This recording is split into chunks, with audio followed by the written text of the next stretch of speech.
जय भीम जय भारत। अज doctor BR Ambedkar बाबा साहब जो दलितों के मसीहा, भारत के संविधान के निर्माता वा और सिंबल ऑफ नॉलेज है, जिन्हों ने 32 डिग्रियां और 9 भाषा का ज्ञान सी और जिन्होंने भारत का संविधान लिखा और दलितों को वोट पाने का अधिकार दिता। मैं समझदा 15 अगस्त 1947 ਨੂੰ भारत आज़ाद होया सी, लेकिन भारत के अंदर जो दलित है वो 26 जनवरी 1950 3 साल बाद आज़ाद होए सी। उन्होंने संविधान दे विच लिख दिता सी अज तो बाद 1950 दे विच लिख दिता सी अज तो बाद कोई भी माँ पेट तो राजा नहीं जम्मूगी, अगर कोई राजा जम्मूगी तो बंद पेटियां च जम्मूगी, वोटां राही जम्मूगी। और जिन्हों ने संविधान पढ़िया, बाबा साहब की विचारधारा को अपनाया, मेरे नाल बहुत सारिया पूरे स्टेट लैवल तो जो ये फंक्शन मनाया गया वा, बाबा साहब का जन्म दिहाड़ा बड़ी धूमधाम ते श्रद्धा नाल हर साल मनाया जाता। और बहुत वड्डा लंगर का भी आयोजन किया जाता, जिस विच सारिया राजनीतिक समाजिक ते धार्मिक जथेबंदियां बढ़ चढ़ के हिस्सा लैंदियां। और साडे बहुत ही सत्कारयोग सरकारां जो बाबा साहब मानदियां, भगवान बालवीर जी मानदियां, लाल बादशाह जी मानदियां, तो दलित गुरुआं नूं सारियां दा सत्कार करदे आ। और मेरे नाल बाबा साहब ने जो कहा सी पढ़ो लिखो संघर्ष, इकट्ठे होवो तो संघर्ष करो, ये पढ़ लिख के सारी वकीलों की टीम बैठी है, जिस विच वड़ैच साहब है, इन्हां दी बोलियो जी डायनामिक जी लीगल ग्रुप हैगा वा, और निखल नाहर जी सरकारी वकील है। ये भारतीय जनता पार्टी तो अजय यादव जी आ और अजय चोपड़ा जी आ, और मैं समझदा भी रिंकू बाऊ जी मुकेरियां तो हाँ। और बाबा साहब की बहुत पहला तो जी सोच अपनाई पई है, और डॉक्टर DR आदिया जी बैठे हैं, और बहुत सारिया संगत, बाबा जी राजीव रतन जी बैठे हैं, नसोता साहब बैठे हैं, और मैं समझदा हैगा कि दीपक जी बैठे हैं। और ये सारे ही टीचर एसोसीएशनस, पुलिस डिपार्टमेंट तो और सारे पढ़े लिखे समाज ने, सारिया राजनीतिक पार्टियां ने एक झंडे थले इकट्ठे होके, क्योंकि आर्टिकल 15 दर्शाता है कि किसी का भी कोई भेदभाव नहीं, चाहे कोई स्त्री हो, चाहे कोई पुरुष हो, चाहे कोई गरीब हो, चाहे कोई अमीर हो, चाहे कोई गोरा है, चाहे कोई काला वा, तो सारिਆਂ ਨੂੰ जिंदगी जीण का अधिकार है। बाबा साहब ने कल्ले दलितों के उपर ही कोई आज़ादी का काम नहीं किया। बाबा साहब ने सब तो वध जे दलितों का काम किया, जां मतलब औरतों के उत्ते औरतों को आज़ादी लैके दिती है।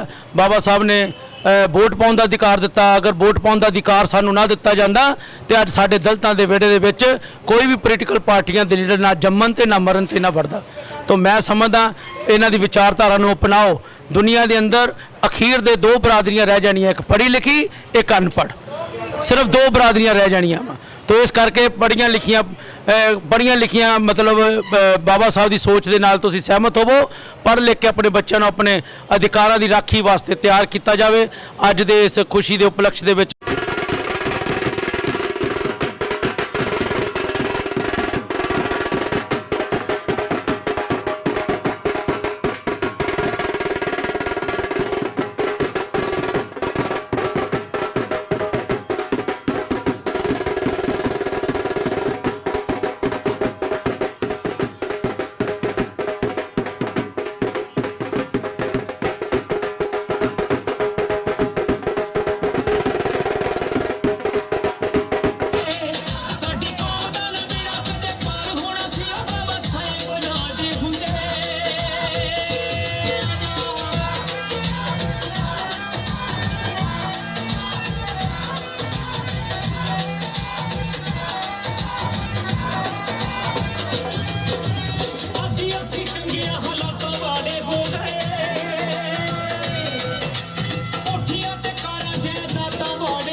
ਅੱਜ ਦੇ ਇਸ ਮੌਕੇ ਤੇ ਸਾਰੇ ਜਿਹੜੇ ਮੇਰੇ ਸੱਜਣ ਪਤਵੰਤੇ ਇੱਥੇ ਖੜੇ ਆ, ਖਾਸ ਕਰਕੇ ਪਰਸ਼ੋਤਮ ਜੀ, ਬॉबी ਜੀ, ਰਤਨਾ ਜੀ ਤੇ ਹੋਰ ਸਾਰੇ ਹੀ ਮੈਂ ਇਸ ਮੌਕੇ ਤੇ ਲੱਖ ਲੱਖ ਵਧਾਈ ਦਿੰਦੀ ਆ।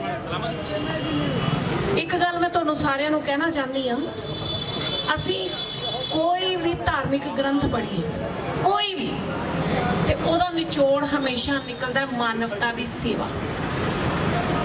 ਤੇ ਬਾਬਾ ਭੀਮਰਾਓ ਅੰਬੇਦਕਰ ਜੀ ਨੇ ਜੋ ਸੰਵਿਧਾਨ ਲਿਖਿਆ, ਤੁਸੀਂ ਉਹਨੂੰ ਵੀ ਪੜ੍ਹ ਕੇ ਦੇਖ ਲਓ, ਉਹਦੇ ਵਿੱਚ ਵੀ ਮਾਨਵਤਾ ਦੀ ਸੇਵਾ ਲਿਖੀ ਹੋਈ ਹੈ। ਸੋ ਇਸ ਉੱਚੀ ਸੋਚ ਵਾਲੇ ਬਾਬਾ ਜੀ ਨੇ ਸਨ 1947 ਆਜ਼ਾਦੀ ਤੋਂ ਪਹਿਲਾਂ ਤੇ ਆਜ਼ਾਦੀ ਤੋਂ ਬਾਅਦ ਉਸ ਵੇਲੇ ਜੋ ਭਾਰਤ ਦੇ ਹਾਲਾਤ ਸੀ ਉਹਦੇ ਮੁਤਾਬਕ ਜਿਹੜਾ ਸੰਵਿਧਾਨ ਲਿਖਿਆ, ਅੱਜ ਅਸੀਂ ਉਹਦੇ ਮੁਤਾਬਕ ਹੀ ਅਗਰ ਦੇਖੀਏ, ਮਹਿਲਾਵਾਂ ਅੱਜ ਜੇ ਰਾਜਨੀਤੀ 'ਚ ਨੇ, 50% ਦੀ ਸਾਡੀ ਪੰਜਾਬ ਸਰਕਾਰ ਨੇ ਸਾਨੂੰ ਇਹ ਨੁਮਾਇੰਦਗੀ ਕਰਨ ਦਾ ਮੌਕਾ ਦਿੱਤਾ। ਇਹ ਬਾਬਾ ਭੀਮਰਾਓ ਅੰਬੇਦਕਰ ਜੀ ਦੀ ਦੇਣ ਸੀ। ਅੱਜ ਜੇ ਊਚ ਨੀਚ ਦਾ ਫਰਕ ਖਤਮ ਹੋਇਆ, ਅੱਜ ਜੇ ਅਸੀਂ ਹੱਸਦੇ ਖੇਡਦੇ ਪੰਜਾਬ 'ਚ ਸਾਰੇ ਇੱਕੋ ਸਟੇਜ ਤੇ ਖੜੇ ਹੋ ਕੇ ਰਲ ਕੇ ਹਰ ਤਿਉਹਾਰ ਮਨਾਉਂਦੇ ਆ, ਇਹ ਬਾਬਾ ਭੀਮਰਾਓ ਅੰਬੇਦਕਰ ਦੀ ਸੋਚ ਦਾ ਨਤੀਜਾ ਹੈ। ਸੋ ਅੱਜ ਮੈਂ ਉਹਨਾਂ ਦੇ ਇਸ ਦਿਵਸ ਤੇ ਸਾਰਿਆਂ ਨੂੰ ਵਧਾਈ ਦਿੰਦੀ ਆ। ਸਾਰਿਆਂ ਨੂੰ ਜੈ ਭੀਮ, ਜੈ ਭਾਰਤ ਜੀ। ਜਿਵੇਂ ਕਿ ਸਾਰਿਆਂ ਨੂੰ ਪਤਾ ਹੈ ਕਿ ਅੱਜ ਦਲਿਤਾਂ ਦਾ ਉद्धार ਕਰਨ ਵਾਲੇ, ਨਾ ਕੇਵਲ ਦਲਿਤਾਂ ਦਾ ਬਲਕਿ ਨਾਰੀ ਜਾਤੀ ਦਾ, ਲੇਬਰ ਕਲਾਸ ਦਾ ਭਲਾ ਕਰਨ ਵਾਲੇ ਮਹਾਨ ਸ਼ਖਸੀਅਤ ਸਾਡੇ ਲਈ ਸਾਡੇ ਭਗਵਾਨ ਬਾਬਾ ਸਾਹਿਬ ਅੰਬੇਦਕਰ ਜੀ ਦਾ ਜਨਮ ਦਿਹਾੜਾ ਹੈ। ਇਸ ਮੌਕੇ ਤੇ ਮੈਂ ਸਾਰਿਆਂ ਨੂੰ ਵਧਾਈ ਦਿੰਦਾ ਆ ਤੇ ਨਾਲ ਹੀ ਮੈਂ ਸੋਂਦੀ ਸਾਹਿਬ ਦਾ, ਪਰਸ਼ੋਤਮ ਜੀ ਦਾ ਬਹੁਤ ਧੰਨਵਾਦ ਕਰਦਾ ਕਿ ਉਹ ਹਰ ਸਾਲ ਇੱਕ ਬਹੁਤ ਵੱਡਾ ਉਪਰਾਲਾ ਕਰਦੇ ਆ ਤਾਂ ਕਿ ਲੋਕਾਂ ਨੂੰ ਬਾਬਾ ਸਾਹਿਬ ਦੀ ਸਿੱਖਿਆਵਾਂ ਬਾਰੇ ਪਤਾ ਲੱਗ ਸਕੇ, ਤਾਂ ਨਾ ਹੋਰ ਜਿਹੜਾ ਸਮਾਜ ਆਪਣਾ ਅੰਧਕਾਰ ਦੇ ਵਿੱਚ ਹੈ ਉਸ ਨੂੰ ਬਾਹਰ ਕੱਢਿਆ ਜਾਵੇ ਤੇ ਜਿਹੜੇ ਬੱਚੇ ਪੜ੍ਹਨ ਲਿਖਣ ਦੇ ਚਾਹਵਾਨ ਹੈ ਉਹਨਾਂ ਨੂੰ ਉਤਸ਼ਾਹਿਤ ਕੀਤਾ ਜਾ ਸਕੇ ਕਿ ਪੜ੍ਹ ਲਿਖ ਕੇ ਤੁਸੀਂ ਆਪਣੀ ਜ਼ਿੰਦਗੀ ਨੂੰ ਕਿਵੇਂ ਸੁਧਾਰਨਾ ਹੈ। ਮੈਂ ਫਿਰ ਸਾਰਿਆਂ ਨੂੰ ਆਪਣੇ ਡਾਇਨਾਮਿਕ ਲੀਗਲ ਗਰੁੱਪ ਐਡਵੋਕੇਟ ਵਿਸ਼ਾਲ ਜੀ, ਥਾਪੜ ਸਾਹਿਬ, ਇਕਾਂਤ ਨਾਰ, ਨਿਖਿਲ ਨਾਰ ਜੀ ਜਿਹੜੇ ਸਰਕਾਰੀ ਵਕੀਲ, ਸਾਰਿਆਂ ਵੱਲੋਂ ਬਹੁਤ ਬਹੁਤ ਵਧਾਈ ਦਿੰਦਾ ਹੈ ਜੀ। ਜੈ ਭੀਮ, ਜੈ ਭਾਰਤ। ਅੱਜ ਡਾਕਟਰ BR ਅੰਬੇਡਕਰ ਬਾਬਾ ਸਾਹਿਬ ਜੋ ਦਲਿਤਾਂ ਦੇ ਮਸੀਹਾ, ਭਾਰਤ ਦੇ ਸੰਵਿਧਾਨ ਦੇ ਨਿਰਮਾਤਾ ਵਾ ਔਰ ਸਿੰਬਲ ਆਫ ਨੌਲੇਜ ਹੈ, ਜਿਨ੍ਹਾਂ ਨੇ 32 ਡਿਗਰੀਆਂ ਔਰ 9 ਭਾਸ਼ਾ ਦਾ ਗਿਆਨ ਸੀ ਔਰ ਜਿਨ੍ਹਾਂ ਨੇ ਭਾਰਤ ਦਾ ਸੰਵਿਧਾਨ ਲਿਖਾ ਔਰ ਦਲਿਤਾਂ ਨੂੰ ਵੋਟ ਪਾਉਣ ਦਾ ਅਧਿਕਾਰ ਦਿੱਤਾ। ਮੈਂ ਸਮਝਦਾ 15 ਅਗਸਤ 1947 ਨੂੰ ਭਾਰਤ ਆਜ਼ਾਦ ਹੋਇਆ ਸੀ, ਲੇਕਿਨ ਭਾਰਤ ਦੇ ਅੰਦਰ ਜੋ ਦਲਿਤ ਹੈ ਉਹ 26 ਜਨਵਰੀ 1950 3 ਸਾਲ ਬਾਅਦ ਆਜ਼ਾਦ ਹੋਏ ਸੀ। ਉਹਨਾਂ ਨੇ ਸੰਵਿਧਾਨ ਦੇ ਵਿੱਚ ਲਿਖ ਦਿੱਤਾ ਸੀ, ਅੱਜ ਤੋਂ ਬਾਅਦ 1950 ਦੇ ਵਿੱਚ ਲਿਖ ਦਿੱਤਾ ਸੀ, ਅੱਜ ਤੋਂ ਬਾਅਦ ਕੋਈ ਵੀ ਮਾਂ ਪੇਟ ਤੋਂ ਰਾਜਾ ਨਹੀਂ ਜੰਮੂਗੀ। ਅਗਰ ਕੋਈ ਰਾਜਾ ਜੰਮੂਗੀ ਤਾਂ ਬੰਦ ਪੇਟੀਆਂ 'ਚ ਜੰਮੂਗੀ, ਵੋਟਾਂ ਰਾਹੀਂ ਜੰਮੂਗੀ। ਔਰ ਜਿਨ੍ਹਾਂ ਨੇ ਸੰਵਿਧਾਨ ਪੜ੍ਹਿਆ, ਬਾਬਾ ਸਾਹਿਬ ਦੀ ਵਿਚਾਰਧਾਰਾ ਨੂੰ ਅਪਣਾਇਆ, ਮੇਰੇ ਨਾਲ ਬਹੁਤ ਸਾਰੀਆਂ ਪੂਰੇ ਸਟੇਟ ਲੈਵਲ ਤੋਂ ਜੋ ਇਹ ਫੰਕਸ਼ਨ ਮਨਾਇਆ ਗਿਆ ਵਾ, ਬਾਬਾ ਸਾਹਿਬ ਦਾ ਜਨਮ ਦਿਹਾੜਾ ਬੜੀ ਧੂਮਧਾਮ ਤੇ ਸ਼ਰਧਾ ਨਾਲ ਹਰ ਸਾਲ ਮਨਾਇਆ ਜਾਂਦਾ। ਉਹ ਬਹੁਤ ਵੱਡਾ ਲੰਗਰ ਦਾ ਵੀ ਆਯੋਜਨ ਕੀਤਾ ਜਾਂਦਾ, ਜਿਸ ਵਿੱਚ ਸਾਰੀਆਂ ਰਾਜਨੀਤਿਕ, ਸਮਾਜਿਕ ਤੇ ਧਾਰਮਿਕ ਜਥੇਬੰਦੀਆਂ ਵੱਧ ਚੜ੍ਹ ਕੇ ਹਿੱਸਾ ਲੈਂਦੀਆਂ। ਔਰ ਸਾਡੇ ਬਹੁਤ ਹੀ ਸਤਿਕਾਰਯੋਗ ਸਰਕਾਰਾਂ ਜੋ ਬਾਬਾ ਸਾਹਿਬ ਨੂੰ ਮੰਨਦੀਆਂ, ਭਗਵਾਨ ਬਾਲਮੀਕ ਜੀ ਨੂੰ ਮੰਨਦੀਆਂ, ਲਾਲ ਬਾਦਸ਼ਾਹ ਜੀ ਨੂੰ ਮੰਨਦੀਆਂ, ਤੋਂ ਦਲਿਤ ਗੁਰੂਆਂ ਨੂੰ ਸਾਰਿਆਂ ਦਾ ਸਤਿਕਾਰ ਕਰਦੇ ਆ। ਔਰ ਮੇਰੇ ਨਾਲ ਬਾਬਾ ਸਾਹਿਬ ਨੇ ਜੋ ਕਿਹਾ ਸੀ, ਪੜ੍ਹੋ ਲਿਖੋ ਸੰਘਰਸ਼, ਇਕੱਠੇ ਹੋਵੋ ਤਾਂ ਸੰਘਰਸ਼ ਕਰੋ। ਇਹ ਪੜ੍ਹ ਲਿਖ ਕੇ ਸਾਰੀ ਵਕੀਲਾਂ ਦੀ ਟੀਮ ਬੈਠੀ ਆ, ਜਿਸ ਵਿੱਚ ਵੜੈਚ ਸਾਹਿਬ ਹੈ, ਇਹਨਾਂ ਦੀ ਬੋਲਿਓ ਜੀ, ਡਾਇਨਾਮਿਕ ਜਿਹੜੀ ਲੀਗਲ ਗਰੁੱਪ ਹੈਗਾ ਵਾ, ਔਰ ਨਿਖਿਲ ਨਾਹਰ ਜੀ ਸਰਕਾਰੀ ਵਕੀਲ ਹੈ। ਇਹਦੇ ਵਿੱਚ ਭਾਰਤੀ ਜਨਤਾ ਪਾਰਟੀ ਤੋਂ ਅਜੇ ਯਾਦਵ ਜੀ ਆ ਔਰ ਅਜੇ ਚੋਪੜਾ ਜੀ ਆ, ਔਰ ਮੈਂ ਸਮਝਦਾ ਵੀ ਰਿੰਕੂ ਬਾਊ ਜੀ ਮੁਕੇਰੀਆਂ ਤੋਂ ਆ। ਔਰ ਬਾਬਾ ਸਾਹਿਬ ਦੀ ਬਹੁਤ ਪਹਿਲਾਂ ਤੋਂ ਜਿਹੜੀ ਸੋਚ ਅਪਣਾਈ ਪਈ ਆ, ਉਹ ਡਾਕਟਰ DR ਆਦੀਆ ਜੀ ਬੈਠੇ ਹਨ ਔਰ ਬਹੁਤ ਸਾਰੀਆਂ ਸੰਗਤਾਂ, ਬਾਬਾ ਜੀ ਰਾਜੀਵ ਰਤਨ ਜੀ ਬੈਠੇ ਆ, ਨਸੋਤਾ ਸਾਹਿਬ ਬੈਠੇ ਆ, ਔਰ ਮੈਂ ਸਮਝਦਾ ਹੈਗਾ ਕਿ ਆ ਦੀਪਕ ਜੀ ਬੈਠੇ ਆ। ਔਰ ਇਹਦੇ ਵਿੱਚ ਸਾਰੇ ਹੀ ਟੀਚਰ ਐਸੋਸੀਏਸ਼ਨਸ, ਪੁਲਿਸ ਡਿਪਾਰਟਮੈਂਟ ਤੋਂ ਔਰ ਸਾਰੇ ਪੜ੍ਹੇ ਲਿਖੇ ਸਮਾਜ ਨੇ ਸਾਰੀਆਂ ਰਾਜਨੀਤਿਕ ਪਾਰਟੀਆਂ ਨੇ ਇੱਕ ਝੰਡੇ ਥੱਲੇ ਇਕੱਠੇ ਹੋ ਕੇ, ਕਿਉਂਕਿ ਆਰਟੀਕਲ 15 ਦਰਸਾਉਂਦਾ ਹੈ ਕਿ ਕਿਸੇ ਦਾ ਵੀ ਕੋਈ ਭੇਦਭਾਵ ਨਹੀਂ, ਚਾਹੇ ਕੋਈ ਇਸਤਰੀ ਹੋਵੇ, ਚਾਹੇ ਕੋਈ ਪੁਰਸ਼ ਹੋਵੇ, ਚਾਹੇ ਕੋਈ ਗਰੀਬ ਹੋਵੇ, ਚਾਹੇ ਕੋਈ ਅਮੀਰ ਹੋਵੇ, ਚਾਹੇ ਕੋਈ ਗੋਰਾ ਹੈ, ਚਾਹੇ ਕੋਈ ਕਾਲਾ ਵਾ, ਤੋ ਸਾਰਿਆਂ ਨੂੰ ਜ਼ਿੰਦਗੀ ਜੀਣ ਦਾ ਅਧਿਕਾਰ ਹੈ। ਬਾਬਾ ਸਾਹਿਬ ਨੇ ਇਕੱਲੇ ਦਲਿਤਾਂ ਦੇ ਉੱਪਰ ਹੀ ਕੋਈ ਆਜ਼ਾਦੀ ਦਾ ਕੰਮ ਨਹੀਂ ਕੀਤਾ। ਬਾਬਾ ਸਾਹਿਬ ਨੇ ਸਭ ਤੋਂ ਵੱਧ ਜੇ ਦਲਿਤਾਂ ਦਾ ਕੰਮ ਕੀਤਾ ਜਾਂ ਮਤਲਬ ਔਰਤਾਂ ਦੇ ਉੱਤੇ, ਔਰਤਾਂ ਨੂੰ ਆਜ਼ਾਦੀ ਲੈ ਕੇ ਦਿੱਤੀ ਆ। ਬਾਬਾ ਸਾਹਿਬ ਨੇ ਵੋਟ ਪਾਉਣ ਦਾ ਅਧਿਕਾਰ ਦਿੱਤਾ। ਅਗਰ ਵੋਟ ਪਾਉਣ ਦਾ ਅਧਿਕਾਰ ਸਾਨੂੰ ਨਾ ਦਿੱਤਾ ਜਾਂਦਾ ਤੇ ਅੱਜ ਸਾਡੇ ਦਲਿਤਾਂ ਦੇ ਵਿਹੜੇ ਦੇ ਵਿੱਚ ਕੋਈ ਵੀ ਪੋਲੀਟੀਕਲ ਪਾਰਟੀਆਂ ਦੇ ਲੀਡਰ ਨਾ ਜੰਮਣ ਤੇ ਨਾ ਮਰਨ ਤੇ ਨਾ ਵੜਦਾ। ਤਾਂ ਮੈਂ ਸਮਝਦਾ ਇਹਨਾਂ ਦੀ ਵਿਚਾਰਧਾਰਾ ਨੂੰ ਅਪਣਾਓ। ਦੁਨੀਆ ਦੇ ਅੰਦਰ ਅਖੀਰ ਦੇ ਦੋ ਬਰਾਦਰੀਆਂ ਰਹਿ ਜਾਣੀਆਂ, ਇੱਕ ਪੜ੍ਹੀ ਲਿਖੀ, ਇੱਕ ਅਨਪੜ੍ਹ, ਸਿਰਫ ਦੋ ਬਰਾਦਰੀਆਂ ਰਹਿ ਜਾਣੀਆਂ ਵਾ। ਤੋ ਇਸ ਕਰਕੇ ਪੜ੍ਹੀਆਂ ਲਿਖੀਆਂ ਮਤਲਬ ਬਾਬਾ ਸਾਹਿਬ ਦੀ ਸੋਚ ਦੇ ਨਾਲ ਤੁਸੀਂ ਸਹਿਮਤ ਹੋਵੋ, ਪੜ੍ਹ ਲਿਖ ਕੇ ਆਪਣੇ ਬੱਚਿਆਂ ਨੂੰ ਆਪਣੇ ਅਧਿਕਾਰਾਂ ਦੀ ਰਾਖੀ ਵਾਸਤੇ ਤਿਆਰ ਕੀਤਾ ਜਾਵੇ। ਅੱਜ ਦੇ ਇਸ ਖੁਸ਼ੀ ਦੇ ਉਪਲਕਸ਼ ਦੇ ਵਿੱਚ ਮੈਂ ਆਪਣੇ ਵੱਲੋਂ ਡਾਕਟਰ BR ਅੰਬੇਡਕਰ ਬਾਬਾ ਸਾਹਿਬ ਦਲਿਤ ਸੈਨਾ ਦਾ ਚੇਅਰਮੈਨ ਹੋਣ ਦੇ ਨਾਤੇ ਮੈਂ ਆਪਣੀ ਦਿਲ ਦੀਆਂ ਗਹਿਰਾਈਆਂ ਦੇ ਵਿੱਚੋਂ ਬਾਬਾ ਸਾਹਿਬ ਨੂੰ ਅੱਜ ਲੱਖ ਲੱਖ ਪ੍ਰਣਾਮ ਕਰਦਾ। ਬਾਬਾ ਸਾਹਿਬ ਦੇ ਜਨਮ ਦਿਨ ਦੀ ਲੱਖ ਲੱਖ ਵਧਾਈ ਦਿੰਦਾ। ਜੈ ਭੀਮ, ਜੈ ਭਾਰਤ। ਜੈ ਭੀਮ, ਜੈ ਭਾਰਤ। ਮੈਂ ਅੱਜ ਇਸ ਸ਼ੁਭ ਮੌਕੇ ਤੇ ਬਾਬਾ ਸਾਹਿਬ ਦੇ ਜਨਮ ਦਿਵਸ ਦੀ ਜਯੰਤੀ ਤੇ ਸਾਰੇ ਸੰਸਾਰ ਨੂੰ, ਸਾਰੀ ਕੌਮ ਨੂੰ, ਸਾਰੇ ਸਮਾਜ ਨੂੰ ਲੱਖ ਲੱਖ ਵਧਾਈ ਦਿੰਦੀ ਆ। ਤੇ ਮੈਂ ਆਪਣੇ ਬਰਖੁਰਦਾਰ ਬੇਟੇ ਹੈਪੀ ਸੰਧੀ ਦੀ ਵੀ ਬਹੁਤ ਸ਼ਲਾਘਾ ਕਰਦੀ ਆ ਕਿ ਜਿਸ ਨੇ ਇੰਨਾ ਇਹ ਸਮਾਗਮ ਵਗੈਰਾ ਵਾਸਤੇ ਆਪਣੇ ਭੱਜ ਦੌੜ ਕੀਤੀ ਹੈ, ਸਾਰੀ ਕੌਮ ਨੂੰ ਇਕੱਠਾ ਕੀਤਾ ਹੈ, ਇੱਕ ਸੰਦੇਸ਼ ਦਿੱਤਾ ਹੈ, ਸ਼ਾਂਤੀ ਭਾਈਚਾਰੇ ਦਾ ਸੰਦੇਸ਼ ਦਿੱਤਾ ਹੈ। ਤੇ ਸਾਰੀ ਕੌਮ ਨੂੰ ਸੋਚਣਾ ਚਾਹੀਦਾ ਕਿ ਜੇ ਇੱਕ ਬੇਟਾ ਸਾਡੇ ਵਾਸਤੇ ਇੰਨਾ ਕੁਝ ਕਰੇ, ਆਪਾਂ ਵੀ ਸਾਰੇ ਰਲ ਮਿਲ ਕੇ ਉਪਰਾਲਾ ਕਰੀਏ, ਬਾਬਾ ਸਾਹਿਬ ਦੇ ਸੰਦੇਸ਼ ਤੇ ਚੱਲੀਏ, ਬੱਚਿਆਂ ਨੂੰ ਸਿੱਖਿਆ ਦਈਏ, ਅੱਗੇ ਵਧੀਏ। ਸਿਰਫ ਇਹ ਨਾ ਅਸੀਂ ਸੋਚੀਏ ਕਿ ਅਸੀਂ ਦਲਿਤ ਸਮਾਜ ਅਸੀਂ ਕੁਝ ਕਰ ਨਹੀਂ ਸਕਦੇ, ਅਸੀਂ ਬਹੁਤ ਕੁਝ ਕਰ ਸਕਦੇ ਹਾਂ। ਸਾਡੇ 'ਚ ਵੀ ਉਨੀ ਹਿੰਮਤ ਤੇ ਤਾਕਤ ਹੈ। ਸਿਰਫ ਮੌਕਾ ਹੈ ਅੱਗੇ ਆਉਣ ਦਾ, ਸਮਝਣ ਦਾ, ਬੱਚਿਆਂ ਨੂੰ ਸਿੱਖਿਆ ਦੇਣ ਦਾ, ਆਪਣੀਆਂ ਬੇਟੀਆਂ ਨੂੰ ਪੜ੍ਹਾਉਣ ਦਾ, ਤਾਂ ਕਿ ਅਸੀਂ ਵੀ ਸਾਰੀ ਕੌਮ ਨੂੰ ਕਹਿ ਸਕੀਏ, ਸਿਰੋਂ ਉੱਠ ਕੇ ਚੱਲ ਸਕੀਏ ਕਿ ਅਸੀਂ ਵੀ ਕਿਸੇ ਤੋਂ ਘੱਟ ਨਹੀਂ ਆ, ਅਸੀਂ ਵੀ ਪੜ੍ਹੇ ਲਿਖੇ ਲੋਕ ਹਾਂ, ਸਾਡੀ ਵੀ ਕੋਈ ਪਹਿਚਾਨ ਹੈ। ਪਹਿਚਾਨ ਸਾਡੀ ਇੱਦਾਂ ਹੀ ਬਣਨੀ ਕਿ ਜਦੋਂ ਅਸੀਂ ਬੱਚਿਆਂ ਨੂੰ ਪੜ੍ਹਾਵਾਂਗੇ, ਸਿੱਖਿਆ ਦੇਵਾਂਗੇ। ਬਾਕੀ ਬਾਬਾ ਸਾਹਿਬ ਨੇ ਤਾਂ ਸਾਰਿਆਂ ਨੂੰ ਇੱਕੋ ਜਿਹੇ ਅਧਿਕਾਰ ਦਿੱਤੇ ਆ, ਸਾਨੂੰ ਉਸ ਅਧਿਕਾਰਾਂ ਦਾ ਜ਼ਰੂਰ ਫਾਇਦਾ ਲੈਣਾ ਚਾਹੀਦਾ ਹੈ ਤੇ ਰਲ ਮਿਲ ਕੇ ਚੱਲਣਾ ਚਾਹੀਦਾ। ਆਪਣੀ ਕੌਮ ਨੂੰ ਇਹੋ ਸੰਦੇਸ਼ ਹੈ। ਜੈ ਭੀਮ, ਜੈ ਭਾਰਤ।